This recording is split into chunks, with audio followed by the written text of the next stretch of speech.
Hey guys, Boogie2988 coming at you live again through the power of the internet. And this is one of my rambling videos. This is one of my vlogging videos.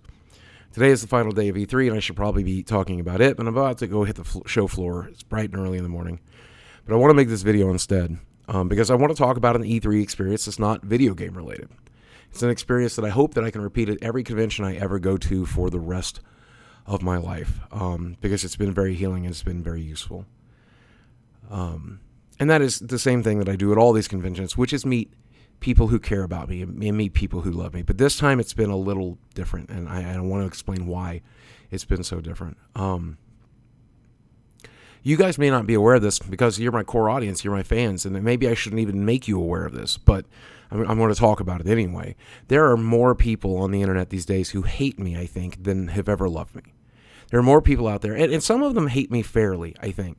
Some of them don't like the way I look. They don't like my teeth. They don't like the way I've lost weight. They hated me because I was fat, and I didn't lose weight fast enough for their taste. Or maybe I tweeted something that they didn't like or said something in a video they didn't like. And all of that, obviously, I will take my lumps for that, right? If you don't like me because of that, if you hate me because of that, that's a very reasonable thing. Those are things I've done. Those are things I've said. That is who I am. But there's another group of people out there who believe crazy stuff about me, just bizarre stuff. Stuff like I am homophobic. When I'm not. I put $20,000 recently into a LGBTQ plus safe zone store so that we could open a second chapter to help the LGBTQ community in Arkansas. A homophobe wouldn't do that. They think I'm a white supremacist. They think I'm a Nazi. They think I'm this horrible, terrible person. And those things really bother me. And it gets worse than that. Some people believe that I was abusive to my ex-wife mentally, physically, sexually. Even though my ex-wife has come out and said that is not true. I could call her on the phone. I might call her on the phone one day and just have her tell you guys that. But she's also tweeted it saying that it never happened. You can look that up on her Twitter timeline. They say that she can't tell the truth because she signed an NDA. And that rumor comes from the fact that we signed an NDA, a non-disparage agreement, not a non-disclosure agreement. We signed an NDA, non-disparage agreement, that says we would never make up lies about each other. We would delete our Facebooks and we wouldn't trash each other. But there was no legal ramification for it. It's just part of our mediation for our divorce. And I'll tell you right now, Des, if you're watching this, go tell Des, I denounced that NDA. You can say whatever you want to say, Des. I want you to. And she knows that. She knows that. But there's nothing to tell because nothing ever happened. But it doesn't keep people from thinking I was abusive to my ex-wife because people want that to be true so badly. But I can call her on the phone right now and she'll say otherwise. Go check her Twitter timeline. And it gets worse. People believe I'm some sort of secret monster, some sort of crazy, passive-aggressive, terrible person. And I'm certainly not perfect. I do have anger issues. I do get angry. I do get sad. I do get mad. I am a person. Some people have called me the Mr. Rogers of the internet. I'm certainly no Mr. Rogers or by any stretch of the imagination. But I'm not a wife-beating pedophile. Pedophile is one of the things that I frequently get called. And it's not the people calling me that bothers me. It's the people who believe it. And several times a day, I see a fan saying, "Oh, I used to be such a big fan," but then I found out that he was a wife beater, or that he was a pedophile, or that he's a homophobe, or that he's a whatever it is that they choose to believe.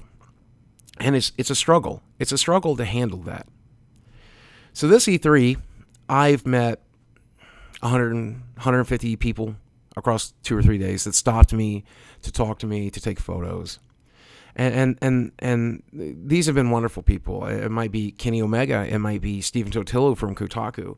It's game developers at Borderlands and Cyberpunk and all these other games, Ubisoft and journalists and fans and gamers and developers. And I know a lot of people would say, well, Boogie, it's because they don't know the truth. They don't know that you're a racist, homophobic, wife-beating piece of garbage. They've never heard it.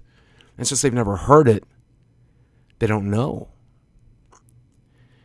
But the reason I'm making this video is because so many people have said, unprompted, unvolunteered, hey, I saw that stuff about you on the internet, and I don't believe it. I've been following you for 8 years. I've been following you for 10 years. I know the person you really are. I did the research. I looked at the proof, and the proof isn't there. It's flimsy at best, but it's non-existent. There is no proof. There is no truth to it. It's complete horseshit. And if I'd heard that once at this event from one person, and it was a fan, that would have been enough. But I've heard it from my comedian friend Niemer. I heard it from journalists like Stephen Totilo. I heard it from the game developers. I heard it from so many people. And when I'm stuck in my home in Arkansas, it becomes this horribly negative echo chamber, because that stuff, I read it on my Twitter timeline. I read it in my YouTube comments. I read it elsewhere. I talked about this on the H3 podcast. I read that stuff, and it becomes this horrible negative echo chamber where I can't hear those of you who love me, and I can't hear the people who say it online, because those other people are so numerous and so loud, and it hurts me so much that I concentrate on it. But the opportunity to have met you guys and to take photos with you and have you say to my face, I know better. I'm smarter than that. I'm better than that. I'll always be a fan. To know that I have a core audience that is never going to drink the Kool-Aid, that's never going to believe these horrible, monstrous lies about me. It saved my life. I hope. So I'm going to leave it at that. So I don't have a lot of time. I was going to record, when I sat down at this computer, I was going to record a video talking about my experience playing Google Stadia, and I will still make that video maybe later tonight or maybe tomorrow. I'll have it for you as soon as I can, but this video felt more important. I wanted to get it out. So today, when I hit the show floor, I'm not going to be worried about this stuff at all. It's been in the back of my mind the last couple of days of E3. But when I hit the show floor, I'm just going to go have fun. So 5 miles of walking each day, 3 to 5 miles of walking every day. Can't believe I'm still doing it. Still can't believe I'm raring to go. But here we are. I'm changing the outside as best I can, slowly but surely, with the teeth and the weight loss and the exercise. You guys are helping me change the inside. So, guys, thanks for watching. I love you very much. I'll speak with you again soon.